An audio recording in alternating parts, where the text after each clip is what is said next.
بسم اللہ الرحمن الرحیم۔ مال اور زمین غصب کرنا۔ حضرت سعید بن زید رضی اللہ تعالی عنہ سے روایت ہے کہ حضرت صلی اللہ علیہ وسلم نے فرمایا، جو کوئی کچھ زمین ظلم سے چھین لے تو 7 زمینوں کا طوق قیامت کے دن اس کے گلے میں ڈالا جائے گا۔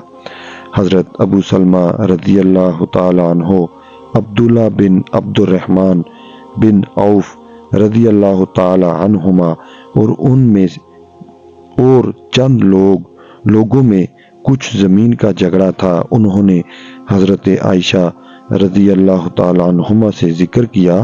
حضرت عائشہ رضی اللہ تعالی عنہا نے کہا، اے ابو سلمہ، زمین ناحق لینے سے بچارو، کیونکہ حضرت صلی اللہ علیہ وسلم نے فرمایا، جو شخص باشت برابر زمین ظلم سے لے لے گا اس کو 7 زمینوں کا طوق پہنایا جائے گا۔ حضرت عبداللہ بن عمر رضی اللہ تعالی عنہما سے روایت ہے کہ حضرت صلی اللہ علیہ وسلم نے فرمایا، جو شخص ذرا سی زمین بھی ناحق لے لے گا وہ قیامت کے دن 7 زمینوں میں دنسا چلا جائے گا۔ حضرت عبداللہ بن عمر رضی اللہ تعالی عنہ سے روایت ہے کہ حضرت صلی اللہ علیہ وسلم نے فرمایا، جو شخص اپنا مال بچانے میں مارا جائے وہ شہید ہے۔ حضرت ابی امامہ رضی اللہ تعالی عنہ سے روایت ہے کہ رسول اکرم صلی اللہ علیہ وسلم نے فرمایا، جو شخص جھوٹی قسم کھا کر کسی مسلمان کے حق پر قبضہ کرتا ہے تو اللہ تعالیٰ اس پر جہنم واجب اور جنت حرام کر دیتا ہے۔ ایک شخص نے عرض کیا، اے اللہ کے رسول صلی اللہ علیہ وسلم، اگر وہ معمولی چیز ہی کیوں نہ ہو؟ آپ صلی اللہ علیہ وسلم نے فرمایا، اگر وہ پیلوں کے درخت کی ایک شاخ ہی کیوں نہ ہو۔ حضرت ابو ہریرہ رضی اللہ تعالی عنہ سے روایت ہے کہ ایک شخص رسول اکرم صلی اللہ علیہ وسلم کی خدمت میں حاضر ہوا اور عرض کیا، اے اللہ کے رسول صلی اللہ علیہ وسلم، اگر کوئی شخص میرا مال چھیننا چاہے تو میں کیا کروں؟ آپ صلی اللہ علیہ وسلم نے فرمایا کہ اس کو مال مت دو۔ اس نے عرض کیا، اگر وہ لڑائی کرے تو آپ صلی اللہ علیہ وسلم نے فرمایا، تم بھی اس سے لڑو۔ اس نے عرض کیا، اگر وہ مجھے قتل کر ڈالے تو آپ نے فرمایا، تم شہید ہوگے۔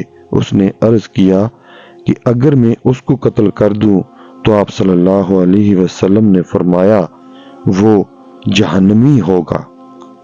حضرت عروہ رضی اللہ تعالی عنہ سے روایت ہے کہ عروہ بنت اویس نے سعید بن زید رضی اللہ تعالی عنہ سے دعویٰ کیا کہ اس نے اس کی زمین میں سے کچھ لے لیا ہے۔ وہ یہ مقدمہ مروان بن حکم کے ہاں لے گئی تو سعید رضی اللہ تعالی عنہ نے کہا، کیا میں رسول کریم صلی اللہ علیہ وسلم سے سننے کے بعد اس کی زمین میں سے کچھ حصہ لے سکتا ہوں؟ مروان نے کہا، تم نے رسول کریم صلی اللہ علیہ وسلم سے کیا سنا؟ سعید بن زید رضی اللہ تعالی عنہ نے کہا، رسول کریم صلی اللہ علیہ وسلم سے سنا کہ جس نے ایک باشت زمین بھی ظلم سے لی تو اس کے گلے میں 7 زمینوں کا طوق ڈالا جائے گا۔ پھر ان سے مروان نے کہا، میں آپ سے اس کے بعد گواہ نہیں مانگوں گا۔ پھر سعید رضی اللہ تعالی عنہ نے کہا، اے اللہ، اگر یہ عورت جھوٹی ہے تو اس کو اندھا کر دے اور اس کی زمین ہی میں اسے مار دے۔